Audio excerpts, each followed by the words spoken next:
right. Well, welcome to all of you that are joining us from our Zoom, joining us live on our Friday night Bible study. And also for those of you that will be seeing this on our YouTube channel, we want to welcome you as well.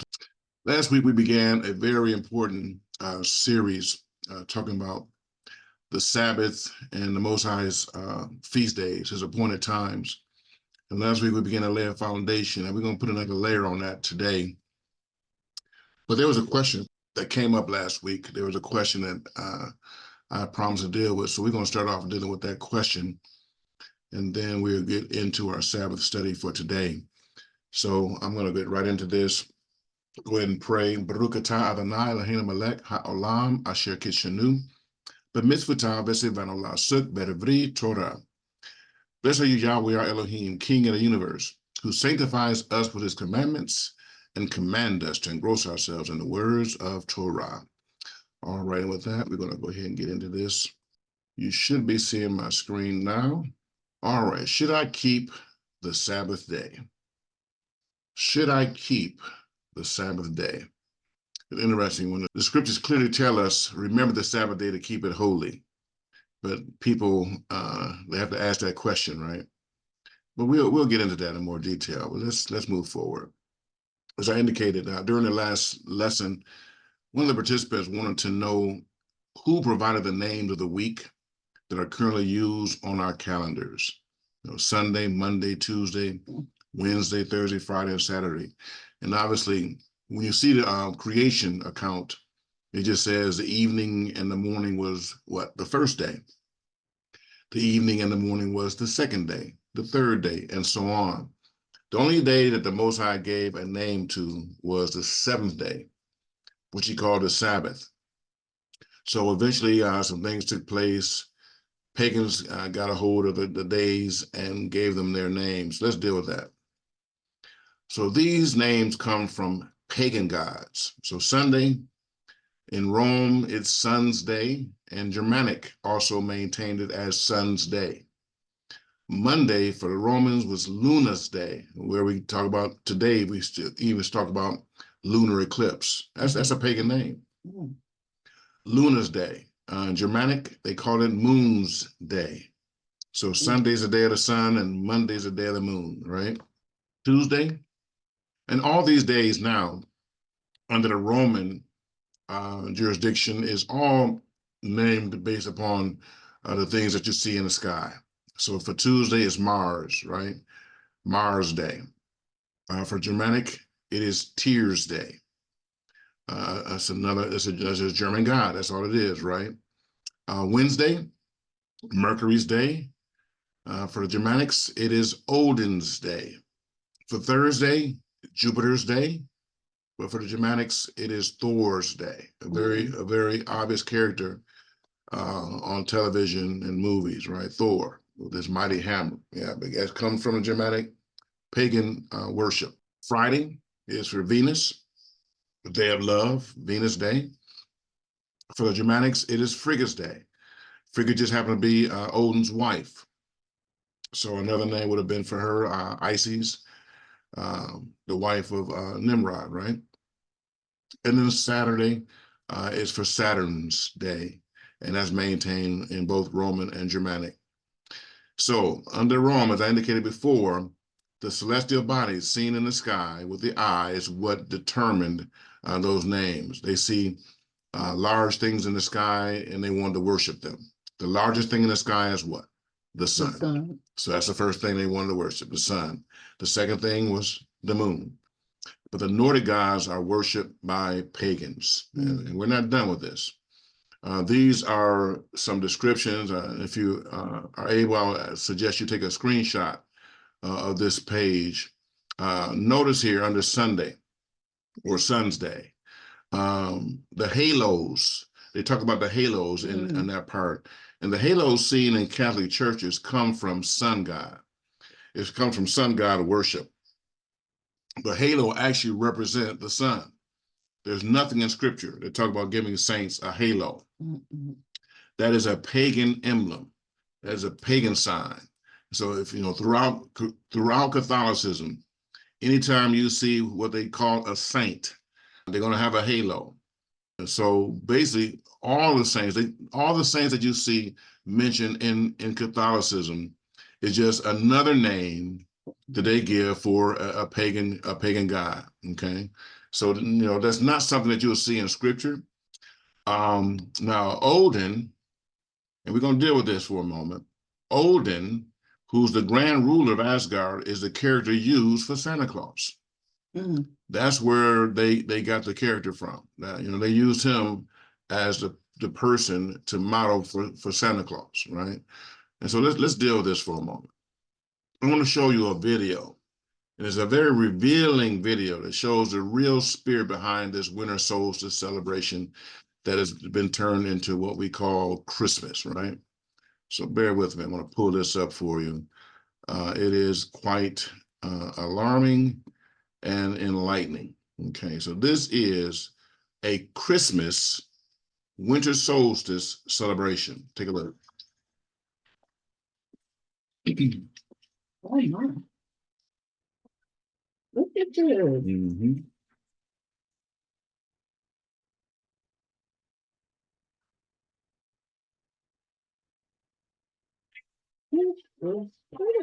Yes. One thing you need to understand, the winter solstice is one of the most evil times of the year. This. Yeah, they got a kid's leg type thing in the basket. Oh my. This is actually worse than Halloween, believe it or not. It's a time when Tammuz was born. It's the time when the triune anti-gods were really flourishing during this season, right? So you got to ask yourself, why would they have a winter solstice Christmas celebration and have all of this foolishness going on with it, right? It's because this is the spirit behind this celebration. It's the spirit behind this celebration. This is amazing. Oh my! This is amazing. Yeah. This is their worship of Christmas. Look at this foolishness, man. Look at this foolishness. Well, that's it. Right? So one person who saw the video, he had a comment. This is what he had to say about it. You mean to tell me this is the celebration they switched Baal or Sol Invictus with Jesus for, right? So they basically and we're going to deal with this in more detail later, but when Constantine was looking to create his religion, he kind of syncretized, right? Synchronization. He syncretized pagan religion with scriptures and wanted to bring the pagan characters in with Christianity and create Catholicism, a religion then that will be an umbrella for everybody, so that the pagans now feel comfortable coming in and keeping fellowship with those who are not with them. So they just brought in, instead of calling him Baal, they called him Jesus, or instead of calling him Tammuz, they called him Jesus.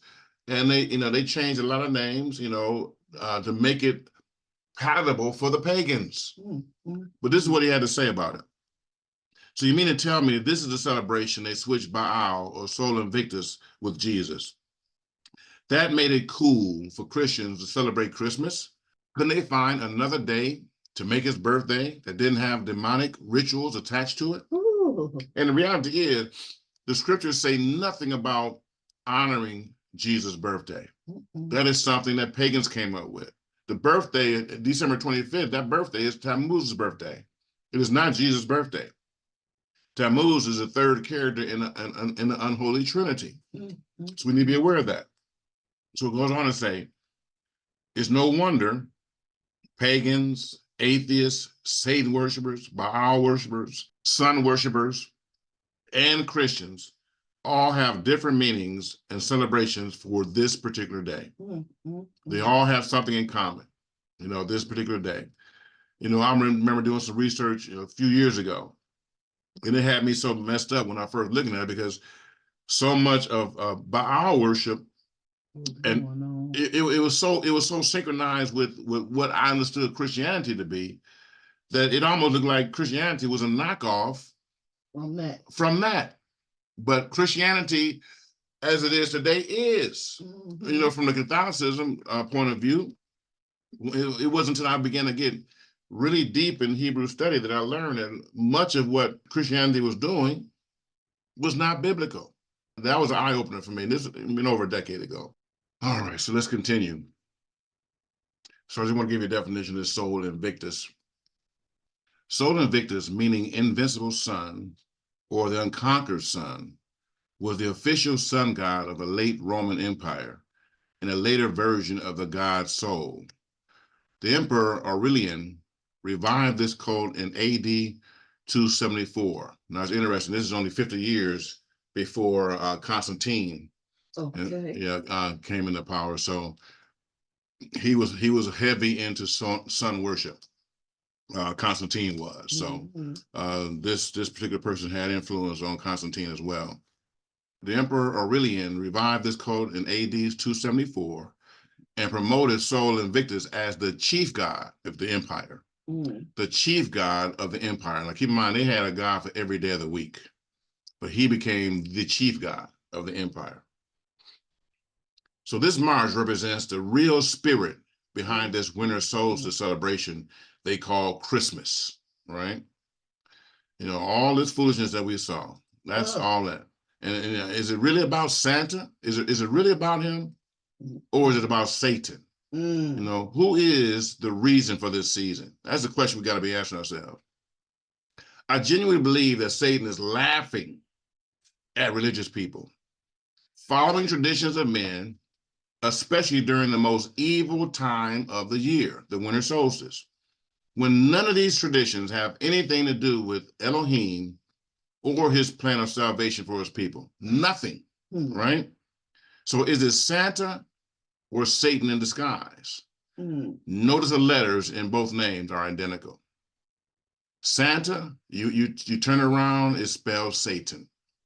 Wow. Same letters, it's all the same. S-A-T-A-N, S-A-N-T-A. It's all the same letters. I think he's laughing at people. He's laughing. And this is what the Most High had to say. My people have perished for lack of knowledge. Because you have rejected knowledge, I reject you from being priests for me. Since you have forgotten the Torah of your Elohim, I also forget your children. Not just you, but your children. That's serious. And what it means to be priests, that means we had a responsibility to take his truth to the world. That's what we were called to do. And we failed miserably at doing it. So trust me, we're going to spend a lot more time on these issues concerning some of these annual feast days. Right now, we're going to focus on the Sabbath, but we're going to be covering more about annual feast days, the ones that were created for Elohim's people. We're going to focus on those in this series. So there are 7 questions regarding the Sabbath. I want to start on these today. We won't finish all 7 of these today, but I do want to deal with a few of these. So when did Sabbath keeping begin? Right. 2, who instituted it? 3, did Elohim, a practicing Sabbath keeper, require his people to keep the Sabbath? 4, did Elohim express anger when his people did not keep his Sabbaths or his feast days? 5, did Yeshua keep the Sabbaths and feast day? 6, did Yeshua ever teach that we should continue keeping the Torah, which includes Sabbaths? And 7, did the apostles keep the Torah, Sabbaths, and feast days? That's interesting, right? We're going to be dealing with some of that today. And remember, saints, believers, people of Yah, our mission is to please our Father. Keep in mind now, he's looking for those individuals that he's going to promote into his kingdom.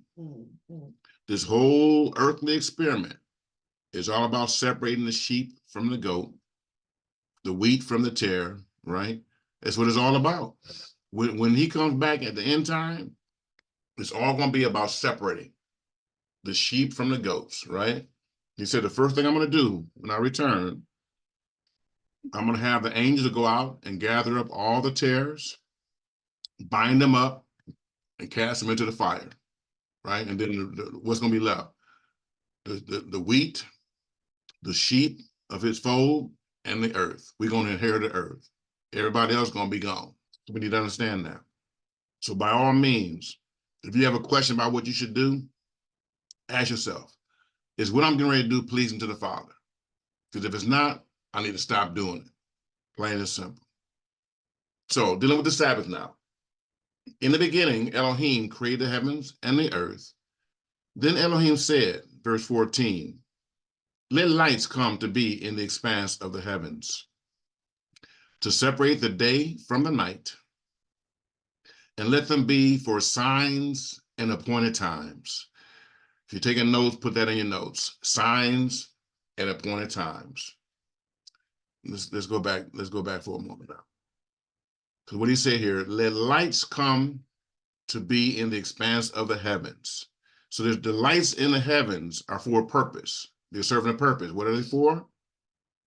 To separate the day from the night, and let them be for signs and appointed times. We're going to give a lot of attention to that in future lessons, but I needed to bring it out today.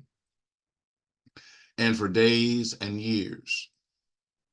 And let them be for lights in the expanse of the heavens, to give light on the earth. And it came to be so. And Elohim made two great lights, the greater light to rule the day, and the lesser light to rule the night, and the stars. And Elohim set them in the expanse of the heavens to give light on the earth, and to rule over the day and over the night, and to separate the light from the darkness. And Elohim saw that it was good. And there came to be evening, and there came to be morning, the fourth day.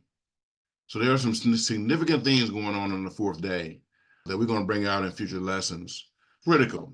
But once we shed this light on this fourth day, what was taking place on the fourth day, you're going to fully understand why Sabbath keeping and honoring his annual Moedims are very important, okay?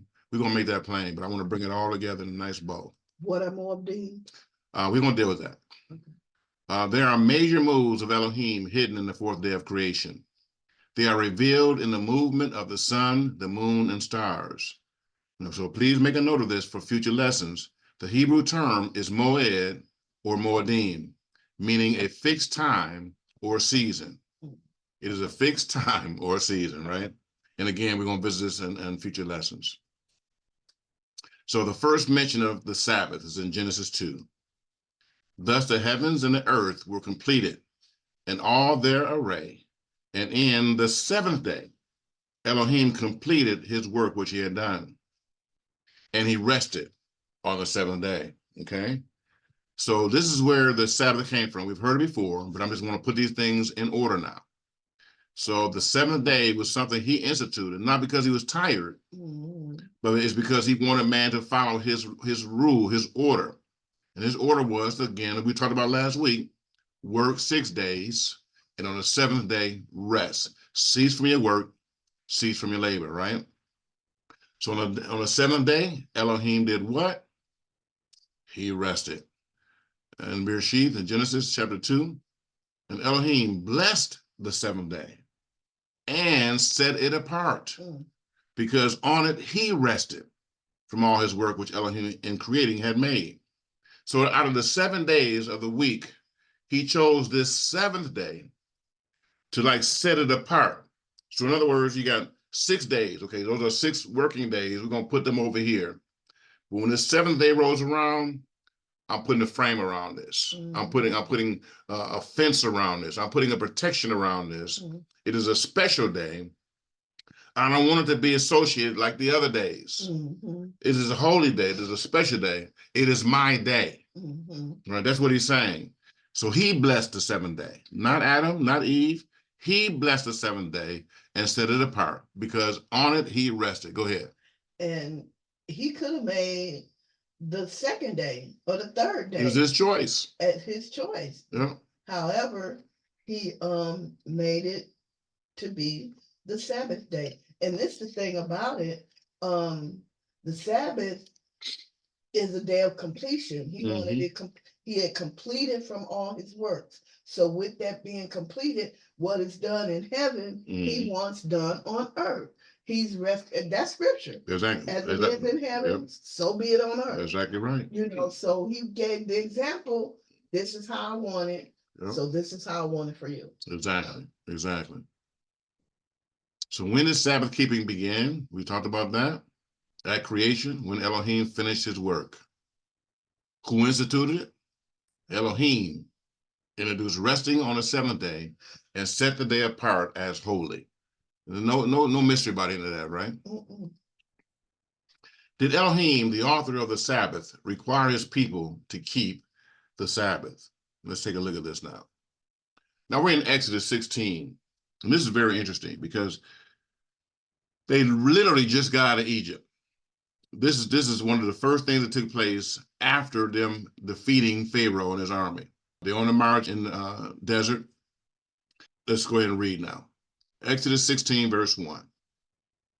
And they set out from Elim, and all the congregation of the children of Israel came to the wilderness of Sin, which is between Elim and Sinai, on the 15th day of the second new moon, after they're going out of the land of Mizraim. So it's about 2 months. And all the congregation of the children of Israel grumbled against Moshe and Aharon in the wilderness. This became a familiar pattern for that first group. And the children of Israel said unto them, listen to this now, if only we had died by the hand of Yahweh in the land of Mizraim, when we sat by the pots of meat, and when we ate bread to satisfaction. For you have brought us out into this wilderness to put all this assembly to death with hunger. In other words, they're trying to imply that they had life better when they were in slavery. Yeah, I believe that's true. I believe that's true. Yeah, right. Look at your back. And Yahweh said to Moshe, see, I am raining bread from the heavens for you, and the people shall go out and gather a day's portion every day in order to try them, whether they will walk in my Torah or not. I'm going to read this again because you might have missed something. And Yahweh said to Moshe, see, I am raining bread from the heavens for you, and the people shall go out and gather a day's portion every day in order to try them. I'm going to test them with this I'm going to do now. Why? Because I'm going to find out whether they walk in my Torah or not. So let's see how he tested them. And it shall be on the 6th day that they shall prepare what they bring in, and it shall be twice as much as they gather daily. And they gathered it every morning, each one according to his need, and when the sun became hot, it melted. It's going to become real plain here. And it came to be on the 6th day that they gathered twice as much bread, 2 omers for each one, and all the rulers of the congregation came and told Moshe. And he said to them, this is what Yahweh has said. Tomorrow is a rest, a Sabbath set apart to Yahweh. Not to you, not to me, not to the children of Israel. Tomorrow is a rest, a Sabbath set apart to Yahweh. That which you bake, bake, and that which you cook, cook, and lay up for yourselves all that is left over to keep it until morning.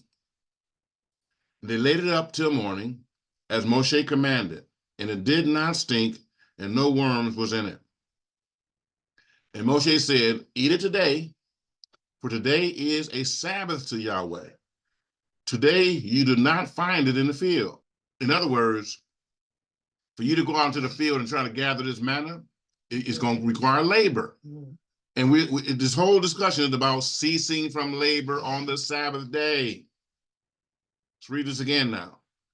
And Moshe said, eat it today. For today is a Sabbath to Yahweh. Today you do not find it in the field. Gather it, work, labor, gather it, 6 days, but on the seventh day, which is a Sabbath, there is none. So don't look for it, don't expect it, right? Mm. And it came to be that some of the knuckleheads went out on the seventh day Wow. to gather, but they found none. See, he's literally using his Sabbath as a means of training them in how he operates, Mhm. right? He's using his Sabbath day as the springboard into keeping Torah. Wow. And Yahweh said to Moshe, how long shall you refuse to guard my commands and keep my Torah? How long? He's judging them in terms of whether they're keeping his Torah by how they're honoring his Sabbath. Mm. See, because Yahweh has given you the Sabbath. Therefore, he has given you bread for 2 days on the 6th day. Let each one stay in his place. Do not let anyone go out of his place on the 7th day. This is not a day to be working. This is a day to be relaxing, y'all. You know, he's made a provision for you. Why are you choosing to work when he said don't work? He's gonna stretch it out for you. What you gather on the 6th day is gonna be more than enough. Right. But they want to do things their own way. And this remained a pattern.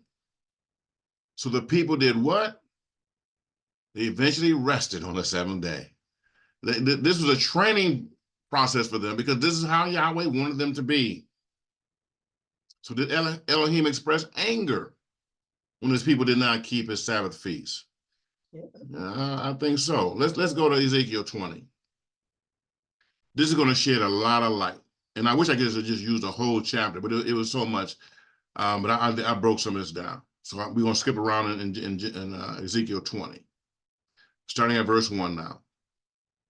And it came to be in the 7th year, in the 5th month, on the 10th of the new moon, that certain of the elders of Israel came to inquire of Yahweh and sat before me.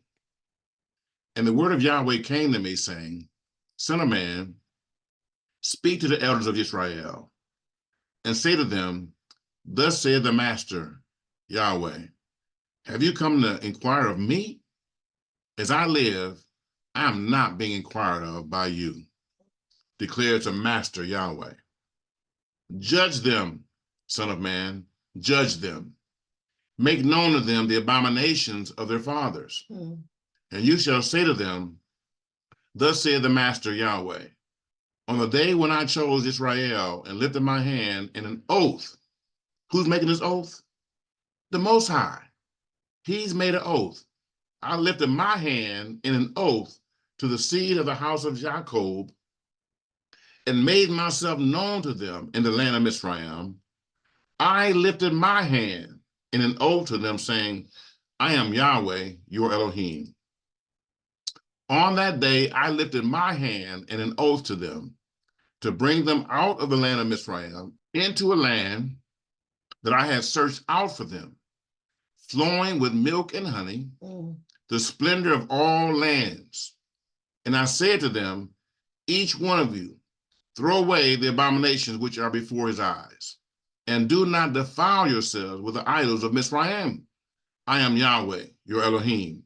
So it's interesting. He sought out the finest land he could find, a land flowing with milk and honey, and he called it the splendor of all lands. Mm-hmm. So he chose the finest of lands for his people. And what happened? Verse 8. But they rebelled against me and would not obey me.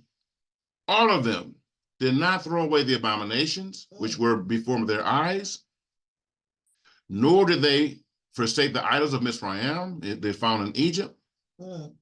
So I resolved to pour out my wrath on them to complete my displeasure against them in the midst of the land of Mizraim. This is just the opening. This is opening of being angry with them, right? Skip to verse 10. So I took them out of the land of Mizraim, and I brought them into the wilderness. And I gave them my laws and showed them my right rulings, which if a man does, he shall live by them. And I also gave them my Sabbaths. Who's talking now? Yahweh. Yahweh is talking. And I also gave them my Sabbath. Why? To be a sign between them and me, to know that I am Yahweh who sets them apart. Mm. So you're trying to tell me now that this Sabbath is two things now. It is a sign between us and Yahweh to set us apart. Mm. So what he is doing, he's causing us to be different from the world. Mm-hmm. He was trying to do the same thing with the children of Israel back in this day, Mm-hmm. and he's still trying to do the same thing today. The Sabbath keeping is going to be a major sign of whether or not people are following the Most High or not. It's going to be a major sign. Yep. Verse 13. But the house of Israel rebelled against me in the wilderness. They did not walk in my laws, and they rejected my right rulings, which if a man does, he shall live by them. And look at this now. And they greatly profaned my Sabbaths. That's to make them unholy. Mm-hmm. And they greatly profaned my Sabbaths. Then I said, I would pour out my wrath on them in the wilderness to consume them. So they made him angry over these things, right? But I acted for my name's sake, not to profane it before the nations, before whose eyes I had brought them out. In other words, if he had done what he really wanted to do, it would have made him look bad. Mm-hmm. Because everybody knew that he was the one that delivered them from Egypt. And so if he had then delivered them from Egypt and then took them out and they ticked him off and he just zapped them with a bolt of lightning, they would have said, well, that's not the God we want to serve. Right? So he said, I'm not going to profane my name before the nations, even though I got to deal with this hard-hearted, stiff-necked people that's constantly turning their back to me. I'm not going to profane my name, right? So verse 15, and I myself also lifted my hand in an oath to them in the wilderness, not to bring them into the land which I had given them, flowing with milk and honey, the splendor of all lands, because they rejected my right rulings and did not walk in my laws, in my Torah. And they profaned my Sabbaths, for their heart went after their idols. Mm. They kept doing this. And you'll be amazed if you just read just Ezekiel 20 alone, how many times he talks about them profaning his Sabbath days, right? Let's skip to verse 18.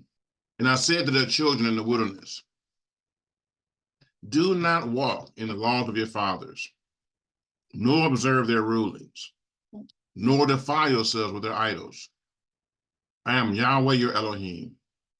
Walk in my laws, and guard my right rulings, and do them.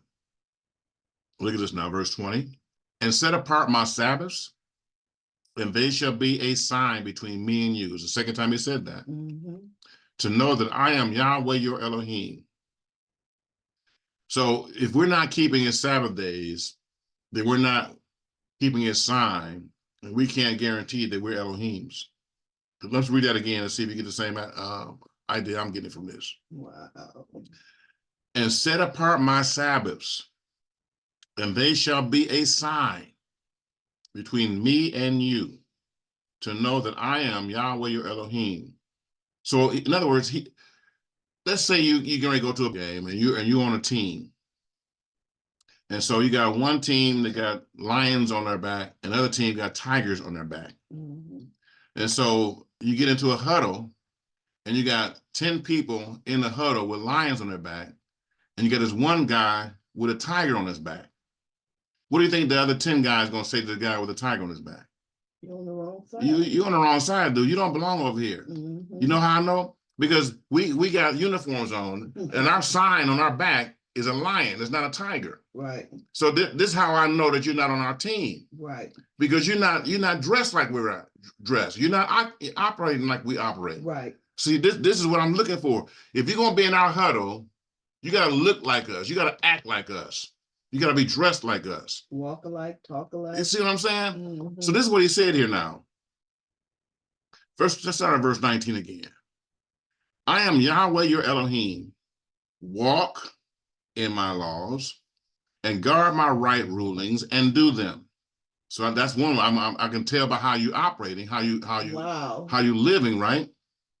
Verse 20. and set apart my Sabbaths. Make those days special. And you keeping those days special, set apart from what the world want to do with them. You choose us to be different.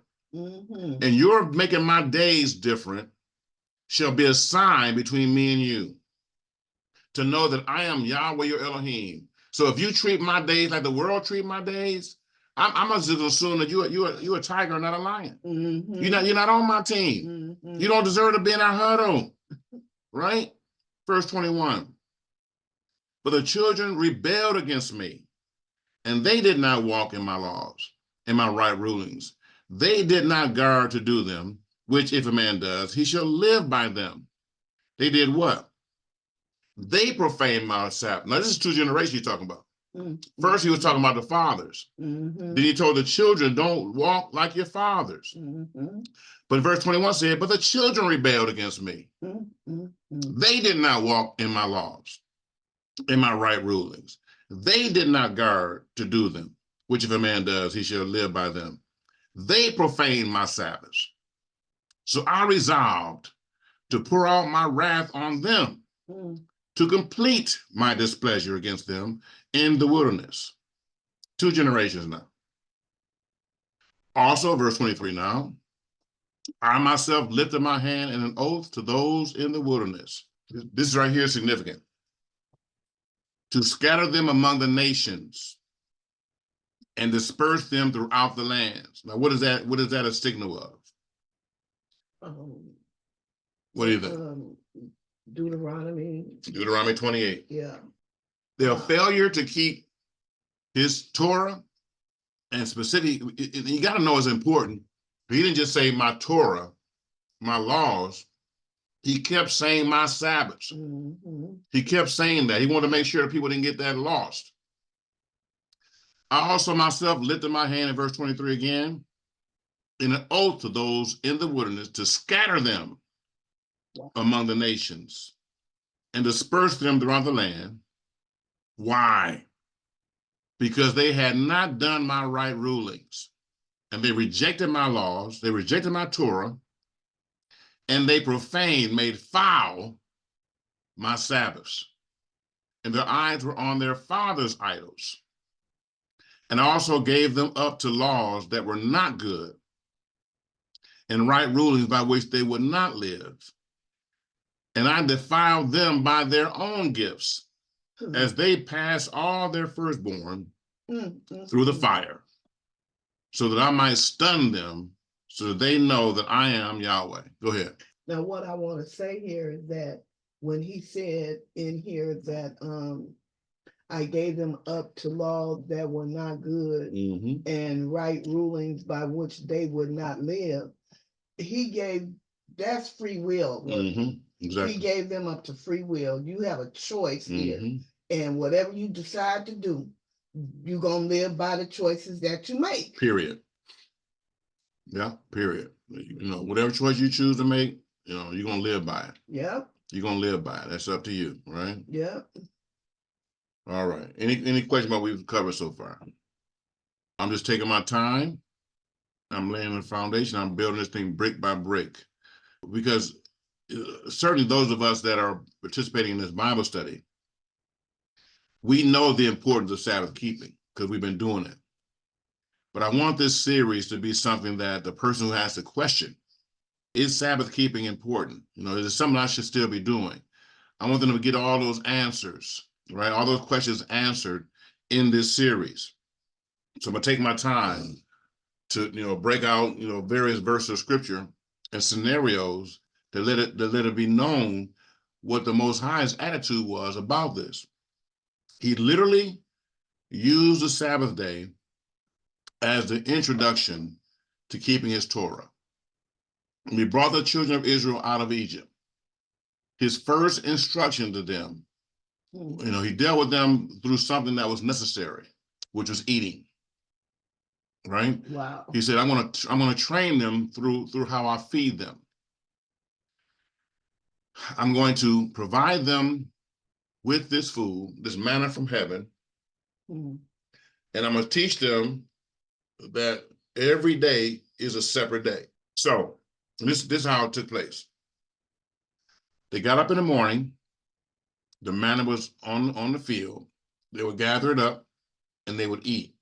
And he told them, every day is a new day. Every day is a new cycle. Mm-hmm. Sunday's manna is not for Monday. Mm-hmm. You know, don't try to get greedy and try to bank it. Mm-hmm. What you get on Sunday, eat it on Sunday. Right. If you try to save it for Monday, it's going to turn to worms. Mm-hmm. It's going to spoil. So you have people that was knuckleheads, and they would gather on Sunday, and they say, I know I'm still hungry, but I'm going to save this for Monday, just in case. And what are they doing? They're showing doubt that the Most High going to be a provider. Mm-hmm. Just in case the manna don't show up, I'm going to save some. And so they got up the next day. They didn't gather. They slept in, knowing they had a little stash. Mm-hmm. They went to go get their stash. They was all turned to worms. They said, oh, man, what am I going to do? Okay, I'm going to go outside and give me some manna. Surely got some. Mm-hmm. And it was too late. They missed it because they were not following his instruction. Mm-hmm. And so, you know, they go to Moses crying. He said, what did I tell you to do? You know, we didn't cover all this in the scripture, but it's there. All you got to do is go back to those chapters and you'll see it all. Yep. So they you know, so through that week, you know, he's training them. Obey me, trust me, believe me. If you follow my instruction, I got your back. Mm-hmm. So Tuesday's another day. They go out and do it. You know, they finally get into the rhythm. They say, okay, so what did I get today? I'm going to eat it. And tomorrow's going to be a new day. And so they got to Friday. Now, Friday's a special day because this next day is my Sabbath day, Mm-hmm. right? We don't work on that day. So I'm going to allow you to do on Friday what you couldn't do Sunday, Monday, and Tuesday. You remember that incident where you try to have a stash and the stash turned to worms? Well, this is a special day, right? This is a special day. So what you gather today, you normally get an omer per person, get 2 omers. Mm-hmm. I'm giving you permission to have a stash today. Right. So tomorrow, when you get up, you don't have to go out into the field and gather. I'm giving you permission to stash it. And what you stash will not turn to worms. It's going to be fresh as if you had gotten it the day before. And you can eat and you can rest on my Sabbath day. That's why I gave it to you, to rest. Mm-hmm. No working today. Isn't that good? You ain't going to punch no clock. Just rest.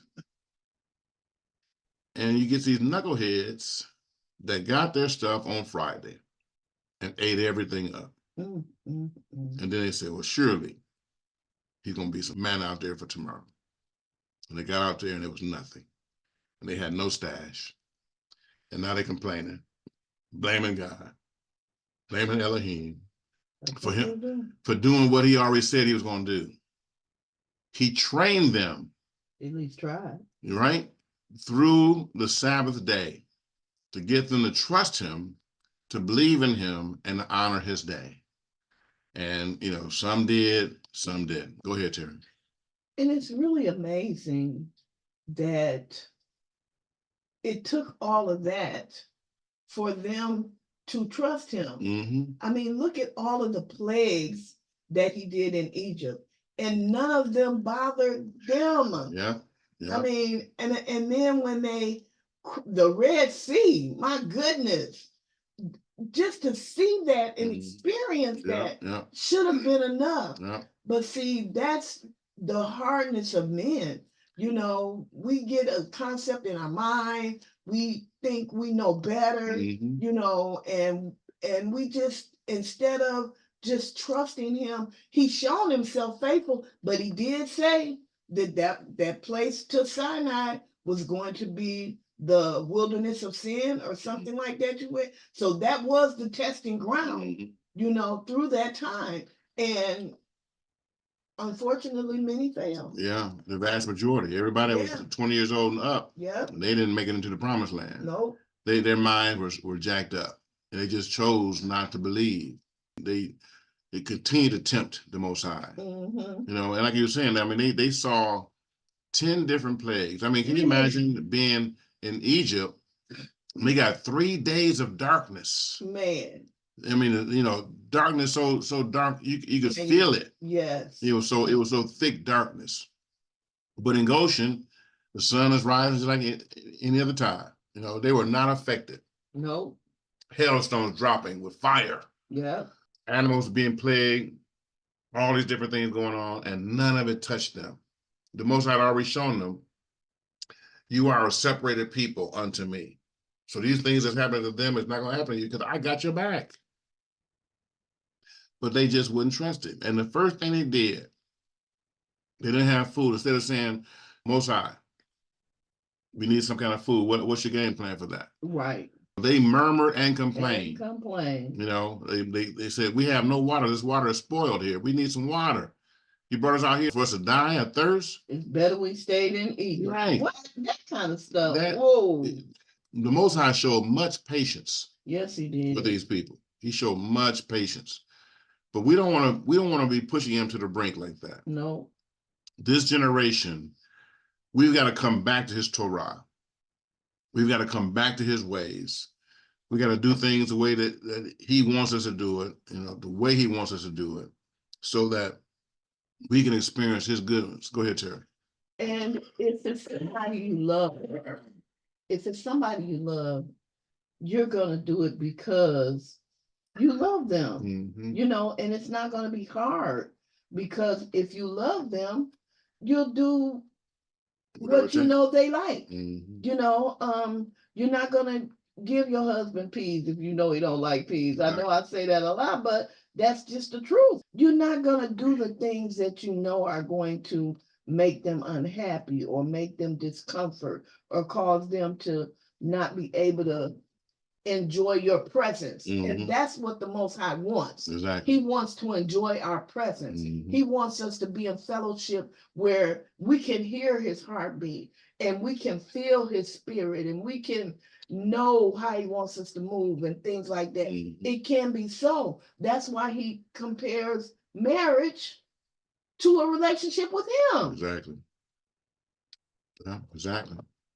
We just got to do what it takes, saints, to be pleasing in his sight. We got to love him. Yes. We really, love is an action word. It is. It's not a feeling. It's not a feeling. It's not just, I love you. It's not words. It is an action word. And if your actions really love someone, they're going to see it, and they're not going to have to guess about it. They will know it. And we have to do the same with the Most High. Absolutely. Absolutely. Any questions out there in the gallery? Any questions? We're going to move on to our closing verse for the day.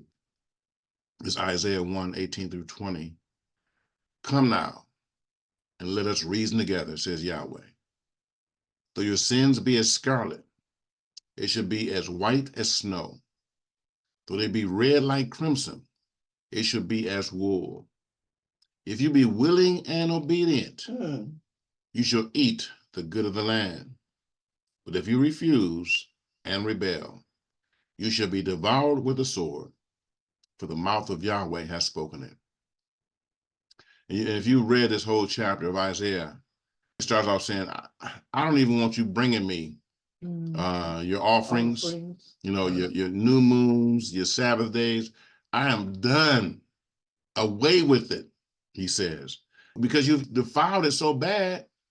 Why do I want it? If you could imagine, and it got this bad that Hosea, the Most High literally told Hosea, go and marry a harlot. Yep.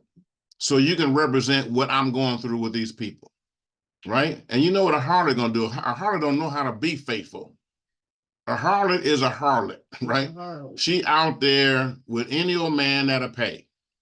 And so he literally had to marry a harlot and deal with the situation of being married to a harlot so that the Most High could prophesy through him the pain he was feeling in dealing with his chosen people.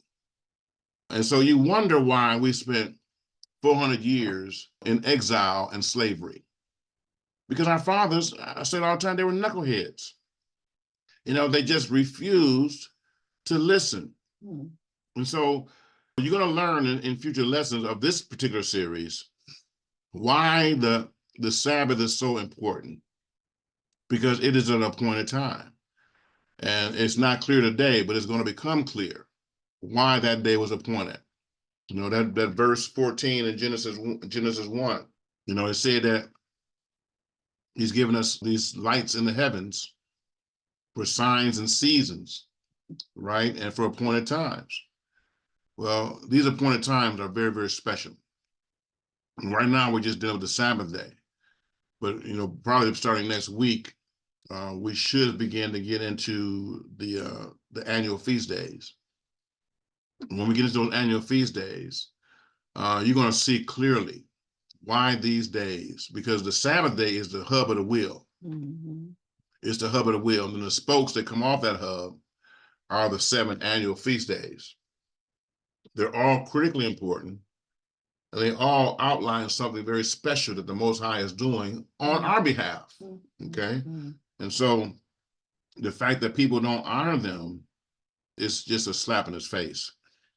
It's a slap in his face. Go ahead. And along with being a slap in his face, it's hurting Mm-hmm. because one, we don't take the time to find him. Mm-hmm. Where the scripture says, study to show yourself approved, a workman need not be ashamed, rightly dividing the word of truth. Mm-hmm. So we don't take the time to find him. Then number 2, we get so caught up in tradition that when the scripture says clearly, the traditions of man make the word of Elohim of no effect. So, you know, when you try to tell these things to people, they're so caught up in this Christian walk and how church has been, churchianity has been lately, that they don't even want to receive what you're trying to. And my thing is, just look, just study it, seek it out with an open mind, and the Most High will reveal it to you. He's no respecter person. He did it to us. Yeah. So he got me up early this morning, showing me some stuff about these feast days. I really can't wait to share it with you.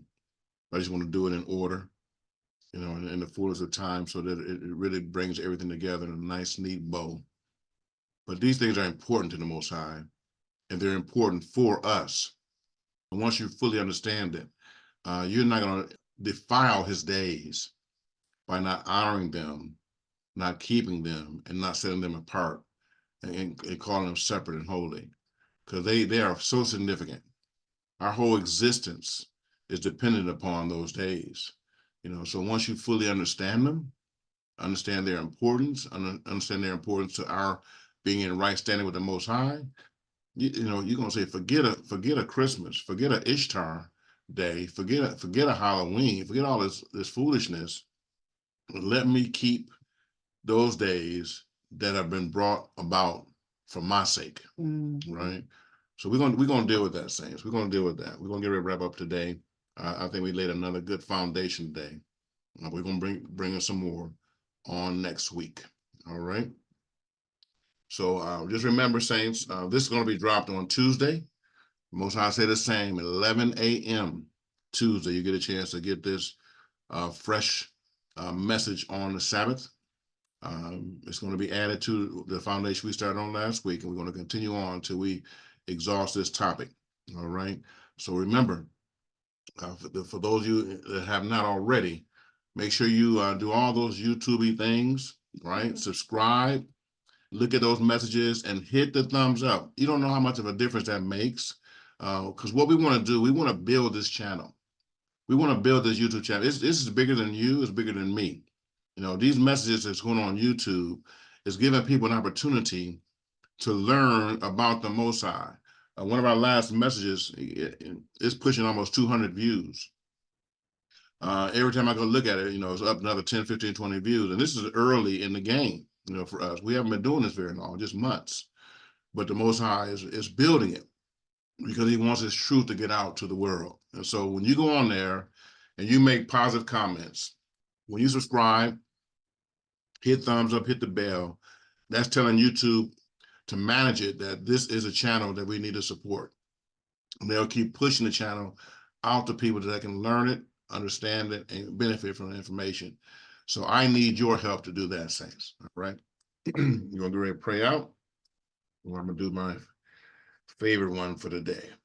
Yivareka ka Yahweh Barishmareka. Ya'er Yahweh Panavaleka V'Komeka. Yisai Yahweh Panavaleka V'Simlaka Shalom. Yahweh will kneel before you, presenting gifts, and he will guard you with a hedge of protection. Yahweh will illuminate the wholeness of his being towards you, bringing order, and he will provide you with love, sustenance, and friendship. Yahweh will lift up and carry his wholeness of being towards you, and he will set in place all you need to be whole and complete. So be it. All right. So saints, remember now, because the greater one is on your side, he's residing on the inside of you, greater is he that's in you. Yes. Than he that's in the world. Mm. And because I've studied the book, I know what happens at the end, and this is what I discovered. We win, and the devil loses. All right. So remember that, saints. There's no reason to turn back. There's no reason to go to the left or to the right. Stay the course, because again, we win, and the devil loses. All right. Till next time, it's Dr. Rusty Hoover. We are signing off. Be blessed, saints. And company. Yes, and company.